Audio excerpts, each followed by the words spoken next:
morning. Today we're in Audlem, which is a canal side village, and it's one of those ones like Braunston and Broome, which is very facing towards the canal.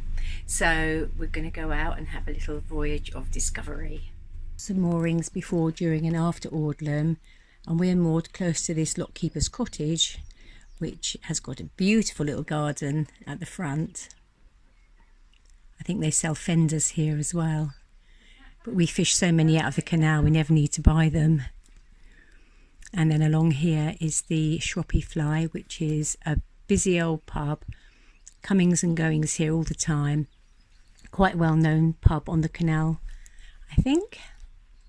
And just behind it is the High Street. Next to the Shroppie Fly is the Audlem Mill, which is a canal and needlework shop. We had a quick look in here yesterday, and there's lots of canal paraphernalia downstairs, books and roses and castles, painted things, some rather nice little houses, ceramic houses, which are quite cheap. I can't imagine the person who's making them is getting paid much. But upstairs is needlework, and we need some bias binding, so up we go.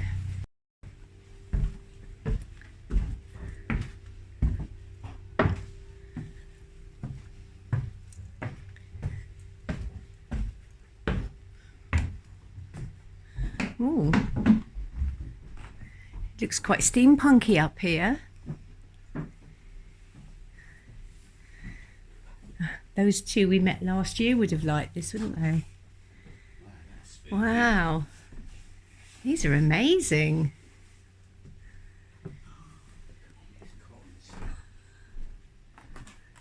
Henry's in his element up here. He loves haberdashers. These are spectacular. Love the hat. Ooh, and the shoes. And there's another couple of outfits here. Totally not what I expected to see in this shop.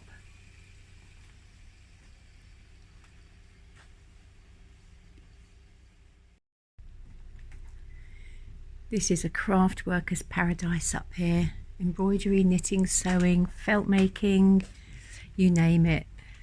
Some boat women's bonnets.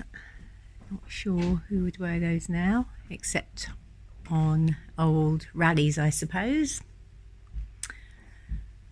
Wow, I don't know who the artist is of these pieces. They're sort of steampunk or post-apocalyptic. They're really clever. This one over here is made with ties, lots of ties. I'm going to see if I can find out who it is downstairs. Look at these knitting needles.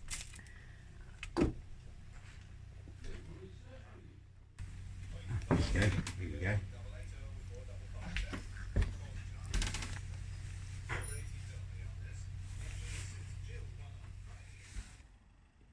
So this is the Audlem High Street. Nice church in the middle, and it has a bit of everything that you'd need here. Busy road runs through it, but that's always the way. But it's a nice place. I liked it here. And we're just coming around here to find a butcher's that I've spotted online called Oxtail to Trotter, which probably means it's going to be a good quality butcher. So I think it's up here somewhere. Ooh, a book exchange. I'll have to check that out in a minute. Meanwhile, looks like we found the butcher's.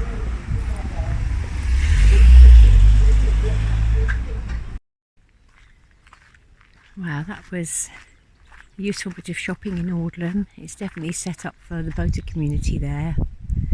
Anyway, I'm just having a walk down the towpath because the River Weaver starts just up here.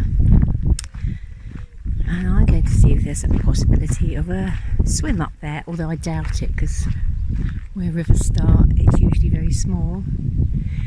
And down here there's going to be a big canal fair this weekend, and the traders are coming in already. Some nice looking boats, and we're gonna hot tail it out of here tomorrow before all the madness starts, because I'm a sucker for things like this and I don't need a single other thing on the boat. I'm at peak stuff now. Ooh, I think I've just spotted the river over there. I found the start of the River Weaver. It's down there.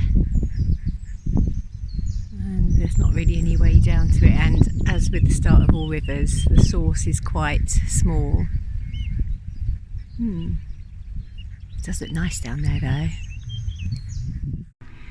I was thinking today about questions friends ask about the people that we meet on the network and the places that we go, and it's true that we meet a lot of people as we go around, but you don't really get to know people very well.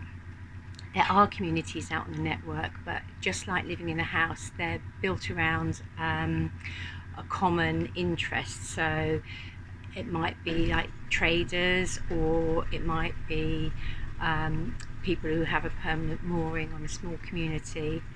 But when you're moving on every few days, like a lot of continuous cruises, you get to meet people very superficially. You talk to them at locks, you talk to them while they're moored up, but then you're all off again in different directions.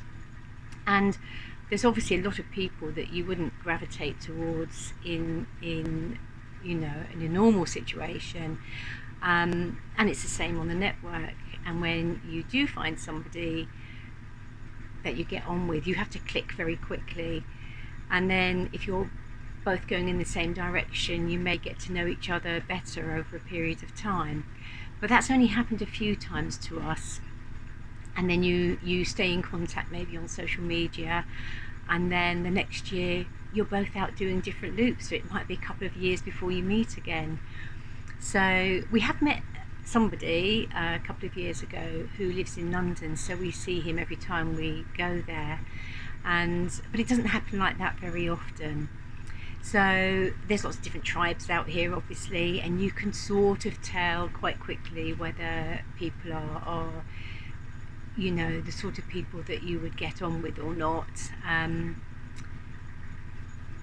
So you just never know really. And then the places that we go, that's quite interesting. As soon as you go onto a new canal, you're using a map book like this, and we've just been to Audlem, and it's just like a little cluster of houses there, and you get a description in the book, and the books go out of date quite quickly, especially because of the pandemic. So this one we got when we started boating, so it's probably 3 or 4 years old, and a lot of the places listed in here are closed down because of the pandemic and because of the cost of living crises. And of course the description in here is written by somebody who has his own agenda, or the things that he likes. The man, and I'm guessing it's a man who wrote this, obviously likes real ale pubs. Well, that might not be our thing, and he's obviously looking for supermarkets in places which might not be what we're looking for. So you really have to let it all unfold and be pleasantly surprised or otherwise when you come somewhere. But it's really great when you haven't been on the canal before and you get this vague idea and then it all unfolds before you. I really like that. So the places and the people that we meet on the system are maybe not what you would imagine going around, but it's all an adventure. So a case in point, we're off to the Shroppie Fly tonight. I'll write in the description what a Shroppie Fly is, but it's the name of a pub just along here. We're going to take our backgammon with us, because if there's no one to talk to, then we sit and have a game instead and just watch the world go by. So we'll go see what it's like. And here it is, with a counter designed to look like a narrowboat, and very much a place to eat something with chips. So we're leaving Audlem on to our next destination, and all the traders are building up here. I really like this boat here. fantastic colours. Love to see inside. And we're hoping today to go to visit somewhere where hopefully if there's mooring there we'll go and see it. We are moored up for a little while to go and check out a secret nuclear bunker, which is obviously not so secret because it's in the book. So we thought we'd go and see what it was all about. It does look very grim. We've got to find our way in now as well. Won't be climbing over that fence.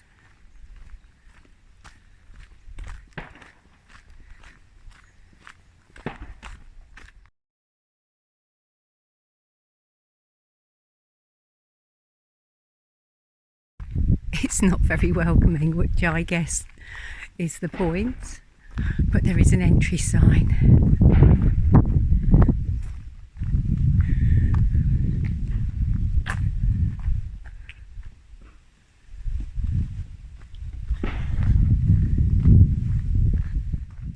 Onward, England. Closing all glass doors, building on shutdown mode, converting to internal generator power. All personnel, activate your dosimeters now. Oh, I think this man's been zapped. He looks like he's been there a long time.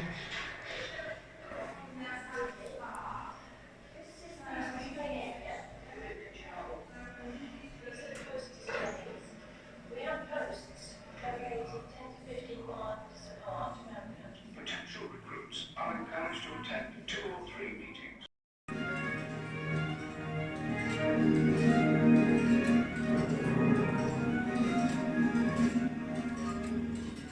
WE-177.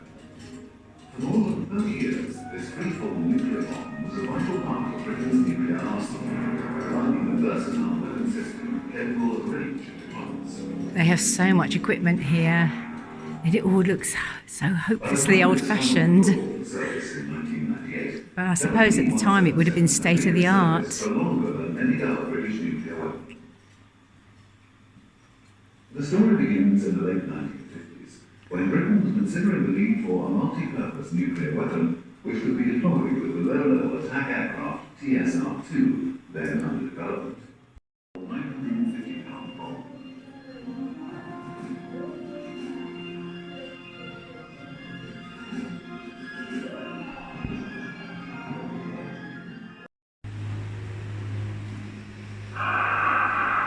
Oh, thank God for that.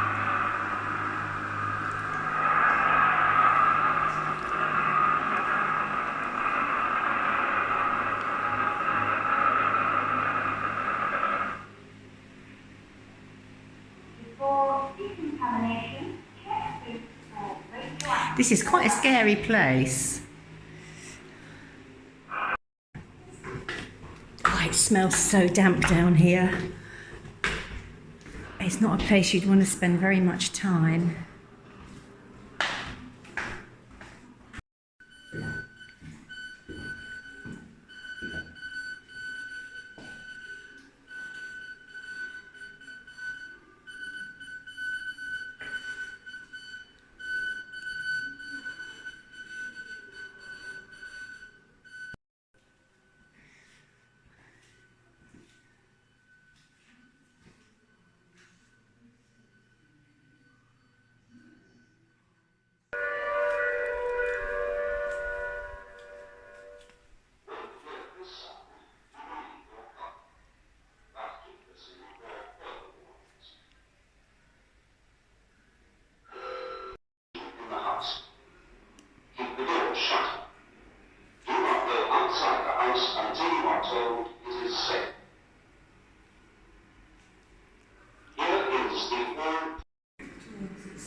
Some sort of gunpowder or something that blows up.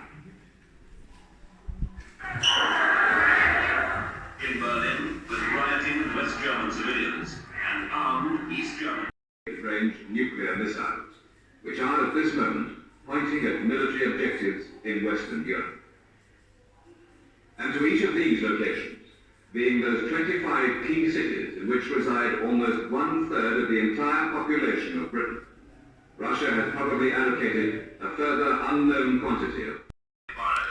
The film is a mock-up of what would happen in case of a nuclear attack, and I won't show it all because it's actually quite a hard film to watch, and I can remember back in the 70s and 80s how scared we all felt of the Cold War, but this film really brings it home. Oh, that was quite sobering. Quite like this poster though.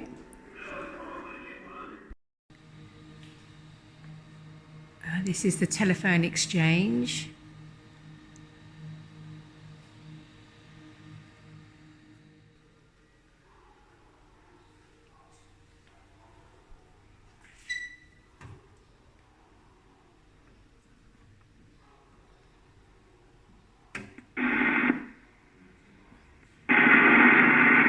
News at 8 o'clock. The Soviet Union has protested strongly to the United States about what it calls dangerous provocations by American warships in the Gulf of Oman yesterday.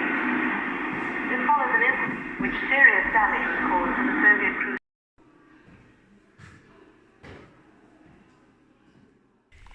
Well, that was very interesting.